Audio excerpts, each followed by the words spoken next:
Hi friends, இன்றைக்கி ஒரு chutney recipe தான் பண்ண போகிறோம். இந்த சட்னிக்கு எத்தனை இட்லி தோசை சாப்பிட்றோம்னே தெரியாது, அந்தளவுக்கு டேஸ்ட்டாக இருக்கும். வாங்க வீடியோக்குள்ளே போகலாம்.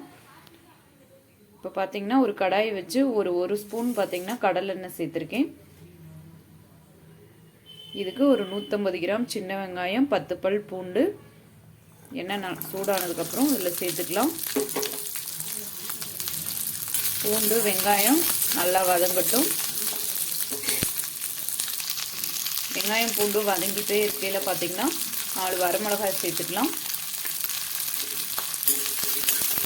நல்லா வதங்கட்டும். வெங்காயம் பூண்டு மிளகாய் வத்தல். வெங்காயம் பூண்டு நல்லா வதங்கிடுச்சு. இப்போ கொஞ்சம் புளி கொஞ்சம் புளி சேர்த்துப்போம். இது கூட ஒரு கை கருவேப்பிலை, கொஞ்சமாக மல்லி இலை, இதையும் சேர்த்து நல்லா வதக்கி விட்டுறலாம்.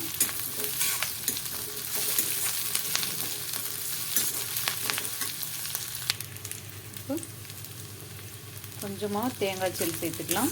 ரொம்ப அதிகமாக சேர்த்துக்கக்கூடாது, இந்த அளவுக்கு சேர்த்துக்கோங்க, அப்போ தான் டேஸ்ட்டு நல்லாயிருக்கும்.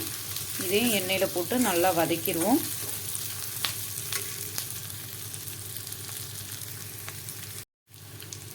இப்போ பார்த்தீங்கன்னா வெங்காயம் நல்லா வதங்கிடுச்சு. இப்போ ஸ்டவ்வை ஆஃப் பண்ணிடலாம்.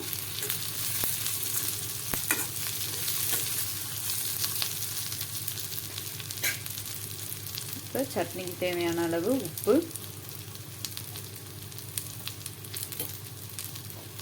இது சூடு ஆறுனதுக்கு பிறகு நம்ம மிக்ஸி ஜாரில் போட்டு அரைச்சி எடுத்துடலாம்.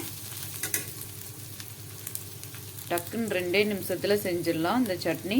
இதுக்கு பார்த்தீங்கன்னா முக்கியமாக சின்ன வெங்காயம் தான் சேர்க்கணும். நீங்கள் பெரிய வெங்காயம் சேர்க்காதீங்க, சின்ன வெங்காயத்தில் செஞ்சு பாருங்கள், டேஸ்ட்டு சூப்பராக இருக்கும். இப்போ இது சூடு ஆறுனதுக்கப்புறம் நம்ம மிக்ஸி ஜாரில் அரைச்சி எடுத்துப்போம். சூப்பராக இருக்கும் இந்த வெங்காய சட்னி. நீங்களும் வீட்டில் ட்ரை பண்ணி பாருங்கள். இட்லி தோசை சப்பாத்தி எல்லாத்துக்குமே நல்லாயிருக்கும். ட்ரை பண்ணி பார்த்துட்டு எப்படி இருக்குன்னு எனக்கு கமெண்ட் பண்ணுங்கள் ஃப்ரெண்ட்ஸ்.